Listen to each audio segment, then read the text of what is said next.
સુરત શહેરમાં વધતા જતા ગુનાઓને અટકાવવાની સાથે માથાભારે તત્વો દ્વારા સામાન્ય પ્રજાજનોને થતી હેરાનગતિ અને ભયમુક્ત વાતાવરણ ઊભું કરવા સુરત પોલીસ કમિશનર અનુપમસિંહ ગેહલોતે શું કહ્યું, આવો જાણીએ। અનુપમસિંહ ગેહલોત સાહેબે શહેરની અંદર ગુનેગારોને ડામવા કોમ્બિંગની શરૂઆત કરી છે, જેને લઈને ગુનેગારોમાં બી ફફડાટ ફેલાયો છે। શું કહી રહ્યા છે, આવો આપણે જાણવાની કોશિશ કરીએ। જી સર। अपने सूरत शहर में हमारा जो संवेदनशील विस्तारों है, खास कर एवं विस्तारों ज्याँ अमुक जो टपोरियों लीधे अमुक जो गैंगो चालती थी आपस में नानी मोटी અને એના લીધે લોકોને જો સ્થાનિક લોકોને કોઈ પણ આ બધા લુખાઓ હોય તો સર્વપ્રથમ તો અમને સ્થાનિક લોકોને તકલીફ પેદા કરતા હોય છે, પછી જો બીજા માટે જો નડતરરૂપ થાય છે।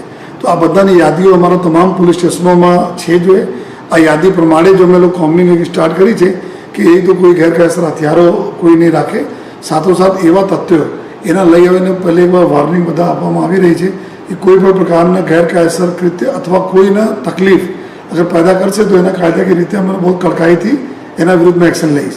એને જ ભાગરૂપે જો બધા અલગ અલગ વિસ્તારોમાં ખૂબ અસરકારક રીતે અમારા પોલીસ સ્ટેશનના અમારા અધિકારીઓ અમારા જવાનો કામગીરી કરી રહ્યા છે અને આવનાર સમય બી આપ જોશો કે એનાથી બહુ મોટો એક ઇફેક્ટ આવશે અને આ તમામ પ્રકારના ગેંગ सूरत शहर में जो अपना स्वच्छता में भी नंबर 1 शहर है और साथों कायदा ने व्यवस्था में नंबर 1 शहर रहे आ दिशा में हम लोग काम करता रहे। सर हाल जो कोम्बिंग की शुरुआत करी है અને કેટલી સફળતા મળી છે સર એમાં?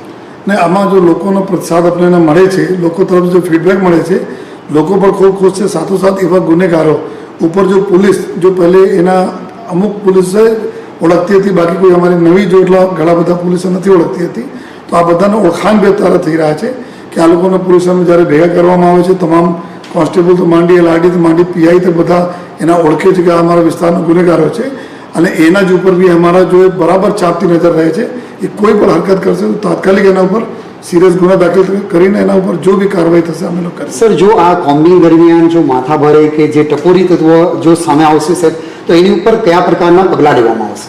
એના અમે લોકો અગર ગુના પ્રમાણે કાયદા પ્રમાણે અગર અમારે પરવ્યુમાં આવતા હશે તેના પર પાસા તડીપાર અથવા જો એના આ વિસ્તારમાંથી નીકળી જાય આ પ્રકારના તડીપારની બી કાર્યવાહી કરી છે અને એના ઉપર સતત વોચ આપની રહે, પોલીસ એના ચેક કરતી રહે, ઓલમોસ્ટ એવરી સેકન્ડે આ લોકો ચેક થાય આ પ્રકારના અમે લોકો વ્યવસ્થા ગોઠવી છે।